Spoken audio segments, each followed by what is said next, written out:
Hello everybody, today we'll talk about how to fix or how to solve Tinder lag. To know how to fix or how to solve Tinder lag, you should just go to settings. After that, in this page, you click on apps, default apps, app settings. Here in this list, you will search about the window of Tinder. When you'll find this page of app info, you will click on first stop and you will click OK. Then you will go to click storage.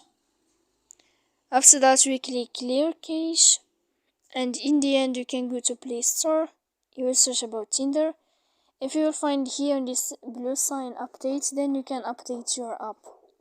So please don't forget to support us by like and subscribe. See you next time in another video, and thank you for your attention and your watching.